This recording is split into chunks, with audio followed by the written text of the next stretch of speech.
Which country will start World War III? Why? China and India have no first-use policies, thank goodness.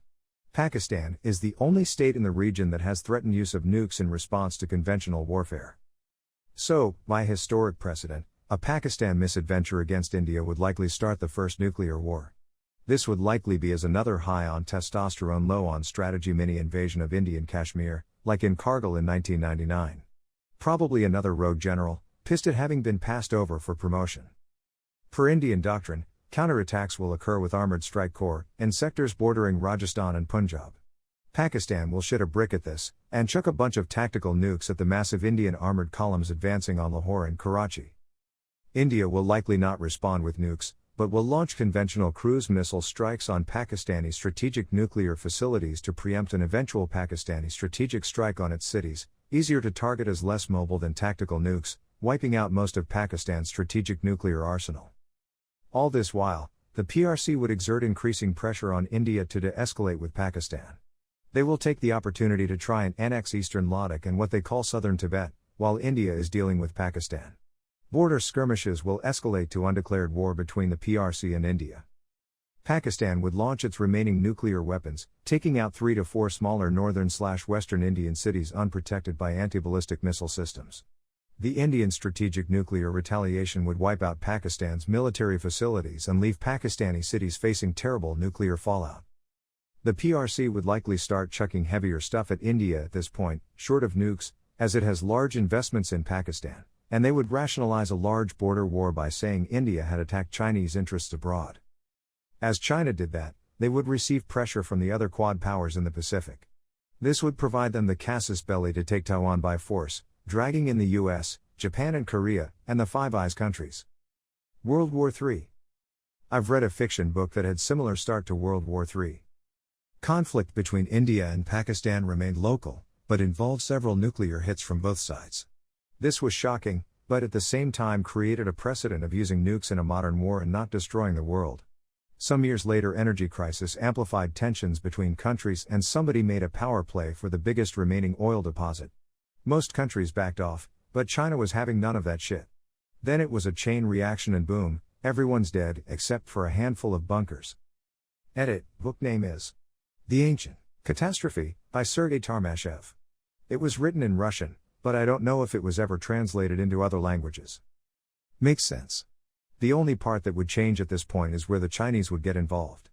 The India-Pakistan fight would be less likely to remain localized, due to the significance of CPEC, the amount of cash China has thrown at that project, and the amount of Chinese manpower in Pakistan to support that project.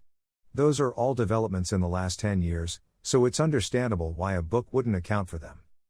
India is now much more likely to face a two-front war if all-out war occurs with either Pakistan or China. However, as a consequence, Pakistan is also less likely to make terrible strategic blunders like Kargil, or Op Gibraltar and Op Chengiz Khan that result in war.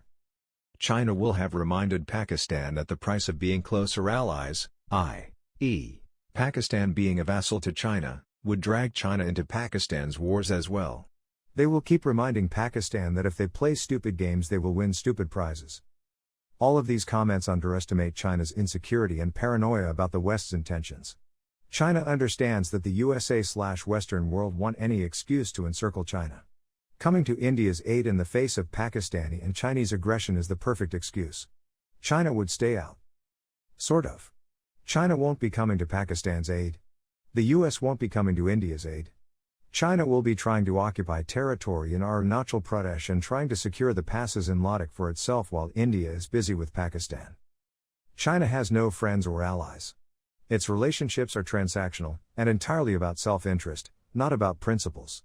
Its only principles are the One China principle, and the supremacy of the CCP. Those are the only objectives upon which it may act in ways that are perceived as irrational by other actors. The existence of a democratic Taiwan is a festering wound for China. The idea is that China would try to take Taiwan as a sideswipe, while the world would be distracted by the fracas in the Indo-Pakistani and Indo-Tibetan theaters. The US would likely be exerting pressure on China in the Pacific at that point as well, providing China the perfect casus belli when it comes to Taiwan. It is more likely that India will be the aggressor since it was them that is having a man who oversaw Gujarat Muslim massacre as Prime Minister. He belongs to the Hindu extremist party whose leaders publicly supported and garlanded rapists who raped and murdered a Muslim child. These people are not right in the head. In case India strikes Pakistan, Pakistan will have support of many Muslim countries who will protect them. Many Muslim countries have militaries which are as or more powerful than India. 30 years is a common half-life of fission products. When it's safe to come out depends entirely on how much fallout you receive, because it's never going to go down to zero, just to a safe level. All-out nuclear winter would take generations, but a small nuclear war likely wouldn't even affect people on the other side of the world. Modern nuclear weapons are also much more efficient than those built in the 50s, and don't leave as much fallout. And bear in mind Hiroshima and Nagasaki have been thriving cities for decades despite being directly nuked. I read a fictional book in which a growing refugee crisis, read zombie apocalypse, results in an uncontrolled migration of people from India through Pakistan to Iran. Pakistan and India, because of their diplomatic coordination, like North and South Korea or NATO and the Warsaw Pact, throughout the years prepared for the eventuality of nuclear warfare. Because the danger was so omnipresent, all the machinery had been put in place over the years to avoid it.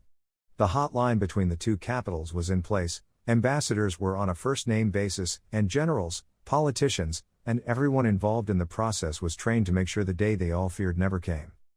But because Iran and Pakistan were allies in this regard, they didn't prepare for this eventuality.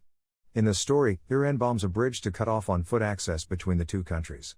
This bridge being on the Pakistan side to the border.